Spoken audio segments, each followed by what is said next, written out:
Okay, everyone, I want to welcome you back to another episode of Happenings in Dearborn Public Schools. This is the sixth episode we're having here, and this one's going to be on hiring practice in the school district. Before we do, I do want to mention a few things. I'd like to really thank Kurt Doley, Eric Shigfrey, and the entire Dearborn High AV student group for doing a fantastic job supporting this, and obviously our director, David Mustin, and I just think they're doing a great job, and we've gotten a lot of positive feedback, so I want to thank them first and foremost before we move forward with the program. So I'm here with Maysam Ali-Bazzi, Executive Director, Staff and Student Services, and Rob Seeterlin, Director of Student Services Instructional. How are you guys doing today? Doing great. Doing good. Keeping warm. All right, wonderful. Well, keeping warm, before we get to the focus of the program, which is hiring practices, I keep getting these students approaching me about, when is there going to be a snow day? And I don't know. I said to them, have they really watched when I interviewed that I said I'm eliminating all snow days in the district altogether? No, really, it is a hot topic. I'm kidding there, but it is snow days. We have had a very mild winter, as you know, and so today this week we finally had a little bit of cold weather, and I think everybody's now getting all razzled up. And so, have you been staying warm? I've been staying warm, but I'm wondering if we need another day off after our 2-week break. Oh. So one of the things we've talked about too, and I know, Rob, you're a sports fan, one of the things I've been talking about in the show is how the Red Wings are doing. They're trying to get me to commit to whether they're going to make the playoffs or not. What are your thoughts on the Wings? Well, they're looking good right now. They're in second place in their division and doing pretty well. I becoming a bigger fan this year with Dylan Larkin joining the team. We both come from Waterford, so it's kind of neat seeing a young man from Waterford doing well on the Red Wings. He's actually made the NHL All-Star team, so we're pretty proud of him. So we've got a bright future ahead. Great. Thank you for that. I agree with you. So, all right, hiring practices. We have a few different areas. And let's just start with the overall philosophy on hiring, in the district. I know we have teacher hiring, we have administrative, and we have non-instructional. The two of you and Ms. Bankhead presented yesterday at the Board of Education meeting about hiring. What can you tell me about the overall philosophy of hiring in the school district? Well, it's a pretty involved process that we have, and one of the keys is that we have a deep, rich pool of candidates. And in Dearborn, we're a very large employer. We just made Crain's Magazine. We're the top 5 employer in Wayne County, yes, when you exclude the city of Detroit. So we do hire a lot of teachers, a lot of support staff, bus drivers, custodians, food service, clericals. So it's a pretty involved process, and we have different processes for all types of job classifications. But the key that we see is having a deep, rich pool and doing proper recruitment, and that recruitment starts with our online application process. We use Applicant Central. We've used it since prior to you and I taking the reins of human resources 5 years ago. It's a very robust system that allows candidates to have their own application on file, and then if a position opens up, they can click on that particular position, or we maintain a huge database of online applications so that our hiring administrators can search the database and find candidates to put together a candidate pool to interview. So just for our audience, I had held Maysam's current position prior to becoming the superintendent, and that's what you're referring to. That's what I was referring to, yeah.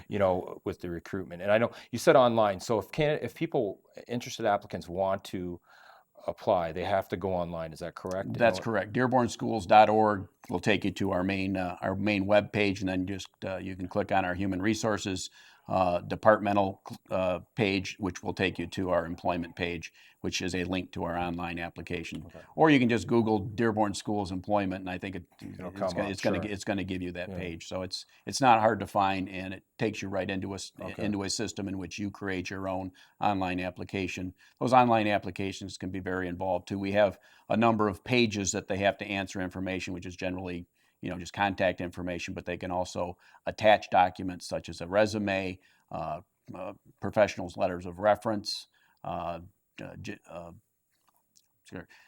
college transcripts, and they can add as many documents as they want to their particular application package. Okay.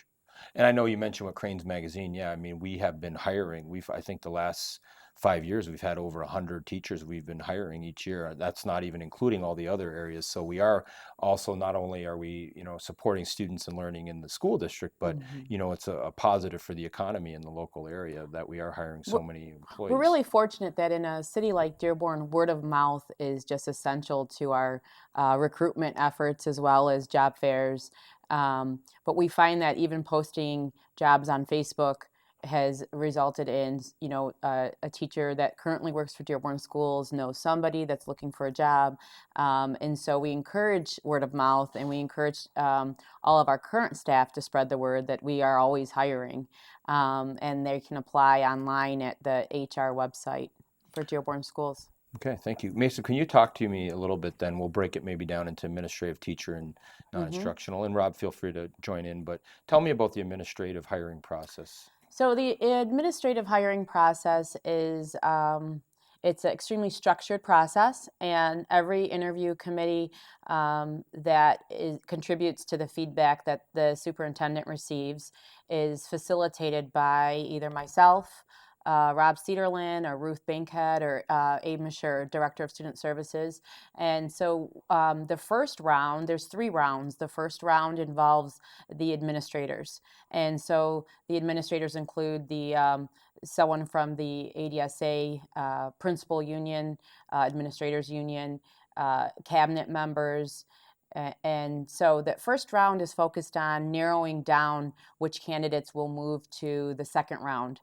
And so I guess I should take a step back. We also have a screening process for the applicants. So we get anywhere from 30 to 150 applicants, depending on what the position is. And that is because we market each position as such. And so the screening process involves a committee of 5 or 6 of the executive directors, a few directors, and we look at all the applicants, and we select the applicants based on the criteria that most closely meets the job description for that particular position. Then we do the first round, which is the administrative committee. The administrative committee, then it's a ranking system. Everybody votes privately, and that's been changed. In the past, people voted publicly. Now it's voting is done privately. You have to rank all the applicants because it goes into a spreadsheet that then gives us the ranking number. And then the 3 to 5 applicants that rank the highest move to the next round. The next round involves staff, students, and parents, and there's 3 committees. And the teacher union selects their members that will represent the teachers on that committee. The parents are selected at the building level, and the students are selected at the building level. And of course, that's for high school administrators. After the second round, all those participants also rank all the applicants, and that's done confidentially as well. And then from that information, the final 2 or possibly 3, if there's a tie, move to the final round. And the final round is where really all is the exploration of what each applicant comes to the table with is discovered at a more in-depth level. And that's when they are interviewed by you, Dr. Maleyko, and then also the executive director of that feeder track. So the component that is new to this process is the classroom walkthroughs, building walkthroughs, and that's the opportunity that the 2 or 3 finalists have to really show what knowledge base they have and actually show it in practice as you walk through buildings. And then that gives the superintendent an opportunity to learn more about the applicant that an interview wouldn't be able to show or tell about that person. And then the key piece that I need to emphasize is that every participant now receives a disclaimer that says your role in this process is to get collaborative buy-in, to hear all stakeholders' voice, but that the ultimate decision, the final decision of which applicant will be recommended to the board is made by our superintendent. And so that's giving you all the information you need to ensure that the best person for each position is selected. So if I was someone that was asked to serve on the committee and I go into the committee, can I expect to be, if I was just a parent or a student or a staff, that I would go in there and get my choice per se with who I rated for is that the expectation? Absolutely not. And oftentimes that has been a misperception. And that's why now when you are are a participant on an interview committee, you do receive an actual disclaimer in writing. And then the facilitator, whether that's myself or Rob or Ruth or Abe, will actually read that disclaimer. And the purpose of that disclaimer is to make sure that every interview participant, every interview member has a clear understanding of what their role is, and that they may rank their number 1 and 2 may not make it to the second round or to the final round. And that while their voice is being heard, it doesn't mean that they will get their favorite or the person they think is best. It's like the collective voice, actually, and that's how a board of Yes. education operates. As a single individual, it's in a board is about collective. It's 7 board members working, and in this, what I'm hearing is this rigorous process of a writing piece, interviews, and it sounds like you're talking about 6 to 7 hours if you make it through the final round. So it's a very rigorous process, just from what you've explained. And the final round is 2.5 process on its own. Yeah. And so, and that's essential that the superintendent has the opportunity to interact and actually examine buildings and walk through buildings and classrooms with the applicants, because ultimately that recommendation will be made by the superintendent. And we do value all the committee members. And in fact, I know, just I can speak because I've been on both sides, you bring me the documents, Rob does, and I read through them all. Look at the comments, I looked at the collective rankings, and then we come to a final decision. But I think we've been pretty clear that of whoever gets to the finalists, it'll be the best selection based on all of the information, the holistic information, because it isn't always going to be just the most popular choice. It's going to be who's going to help our children. And I think I've been clear about that since I've been superintendent and throughout my career. And I think you guys stand for that too. We're going to make a choice who's going to be the next person to come on board to take the district or that school to the next level. So Absolutely. Appreciate that.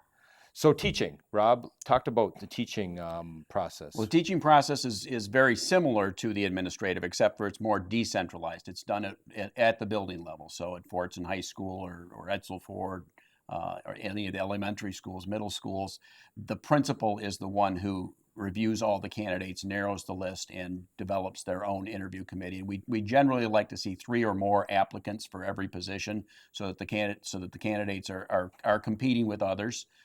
So as the pool of candidates put together, and then an interview committee, which the principals will usually use a teaching staff in the building. They may involve parents. It's up to the individual building principal as to how big their committee is going to be. Every teaching candidate, before they are hired, must demonstrate a classroom teaching assignment. So they actually have to demonstrate what they would do in a classroom. For our non-instructional staff, we also have aptitudes or skill tests that they have to take. So clerical employees have to have a certain typing speed, grammatical skills, alphabetizing, sorting, so that they can demonstrate what they can perform on the job. Custodial staff has a test that we do. Our food service staff, everybody has to pass a minimum standard before they can proceed along in the hiring process. So is any of the hiring, I mean, you mentioned non-instructional and teaching, and I like the aspect of teaching the lesson.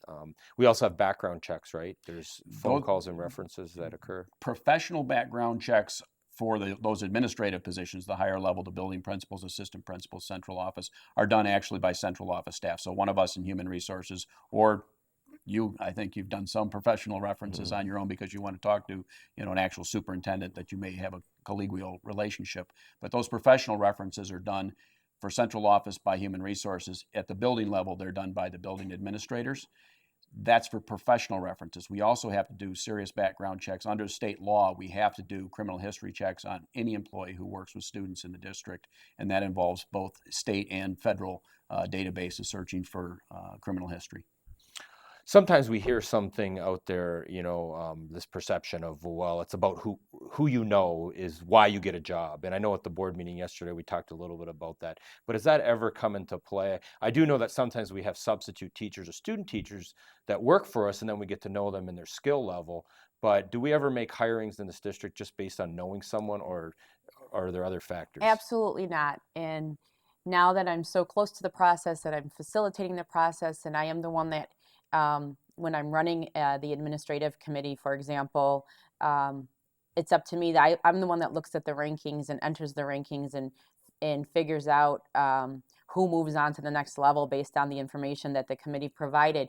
It's really not about who you know. It really has to do with what relationships have you built in the district. if you've been working in the district, sure, you're going to have people, if you have substituted in the district or you've been a student teacher in the district and you've formed relationships and you've networked through your experiences, then the likeliness that you'll get an interview is going to greatly increase. And that's the same applies to administrators and directors, is that if you've been working in Dearborn schools for 15 years, then it's likelier that the district is going to be have firsthand experiences with your talents and your strengths, and they would have some insight. But that doesn't mean that you don't have to be able to perform well in an interview and successfully make it through the committee and make it through the process.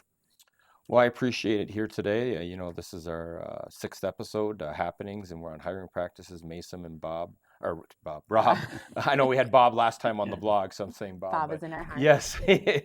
So we appreciate you coming and talking about that. And I got to say, I think when I was there, I'm proud of the process that was established, but I want to give the two of you credit because I do think that you're taking it to the next level. It showed at the board meeting yesterday. And I also know, just to promote this, that we've had, just so for our public to know, that we also had an article in the School Life News that went out in January about this very practice. So again, happenings in the school district, we're glad to be able to communicate and have this show going out so that we can be transparent. The next show we're going to be talking about, we're going to have Miss Peggy King-Achman. We're going to be talking about parent talk and teacher talk. And again, before we leave, I just want to thank the Board of Education for their support, and all the entire district, because really these decisions on hiring, a lot goes into it, and they're very supportive, and there is a rigorous process that we go through. And I think, in Dearborn, we're proud of a lot of things, but I want to say that this is one area where we definitely can be proud of, because a lot of the candidates that have spoken to me directly, I know that they say that this is one of the best processes or most rigorous. And we're just ensuring, really, I just want the public to know that we're ensuring that we are putting the best quality employees in front of their children, the students of Dearborn, and we do care about the students. So until next time, go Wings, go, and hopefully we'll have a playoff run this year. Thank you.